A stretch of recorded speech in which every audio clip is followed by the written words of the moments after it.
నమస్కారం. మొన్ననే మాట్లాడుకున్నాం ముంబై మున్సిపల్ ఎన్నికలలో, కార్పొరేషన్ ఎన్నికలలో ఈ రాజ్ ఠాక్రే అండ్ ఉద్ధవ్ ఠాక్రే అన్నదమ్ములు కాగలిపి వాళ్ళు సౌత్ ఇండియన్ అవమానించేలాగా మన అన్నామలని రసమలై అంటూ ఏకంగా లుంగి ఊడగొట్టండి పుంగి బజాయించండి అంటూ చాలా ఘోరత నీచగా మాట్లాడారు. వాస్తవానికి వీళ్ళు బై బర్త్ అంటే వీళ్ళ పూర్వీకులు అంటే బాల్ ఠాక్రే వాళ్ళ పూర్వీకులు మరాఠీ వాళ్ళు కాదు, మధ్యప్రదేశ్ నుంచో బీహార్ నుంచి వచ్చారని అంటారు. సరే, వచ్చారు, సెటిల్ అయ్యారు, సంతోషం. ఇప్పుడు అక్కడ బీజేపీ దూసుకుపోతూ ఉంటే తట్టుకోలేక శివసేన 2 వర్గాలుగా చీలిపోతే దాన్ని ఎలా మళ్ళీ ఏకం చేయాలో తెలియక ఈయన రాజ్ ఠాక్రే పార్టీకి ఉద్ధవ్ ఠాక్రే పార్టీకి లింక్ చేసేసి ఎన్నికలకు పోయారు. ఎందుకు? ఎన్నాళ్ళు గత కొన్ని దశాబ్దాలుగా ముంబై మున్సిపల్ కార్పొరేషన్ అంటే మేయర్ పెట్టమంటే శివసేన వాళ్ళే. బట్ ఇప్పుడు అది ఫడ్నవీస్ ముఖ్యమంత్రి ఉన్నాడు కదా, ఆయన ఆధ్వర్యంలో ఏకంగా కొట్టిపడేసింది. ఏది? బీజేపీ.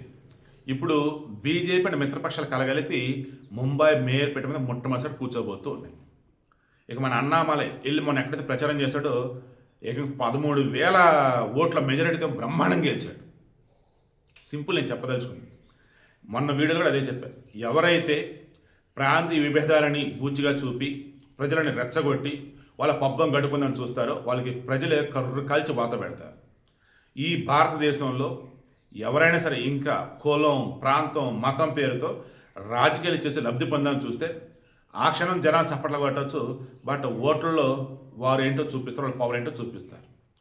మరలా చెప్తున్నా, ఏ ప్రాంతమైనా కానీ అక్కడ ఉన్నటువంటి వాళ్ళు ఎవరైతే ఉన్నారో తప్పు చేస్తే తప్పు అని చెప్పు. బతడానికి వచ్చారు, నీతో పాటు వాళ్ళు కూడా కలిసి పని చేసుకుని బతుకుతున్నారు. వాళ్ళు భారతీయులే కాదో ఆలోచించు. భారతీయులు కనుక కానప్పుడు నువ్వు ఓకే వెళ్ళగొట్టు. భారతీయులు అయ్యి చక్కగా వాళ్ళ పని వాళ్ళు చేసుకుంటూ బతుకుతూ ఉంటే వారిని కూడా ఘోరాధిఘోరంగా అవమానిస్తూ కనుక ఉంటే చూస్తూ ఊరుకోదు ఈ దేశం. ఈ దేశంలో ప్రజానికం ఓవరాల్ కన్నప్పుడు ఎన్నిక వచ్చినప్పుడు వాళ్ళు పవర్ ఏంటో చూపిస్తారు. అదే ఈరోజు ఠాక్రేకి చూపించారు. ఏ రకంగా రసమలైని తినిపించారు అండ్ ఎక్కడ ఏం చేయాలో అదే చేశారు. ఓవరాల్గా ఘోరంగా ఓడిపోయింది.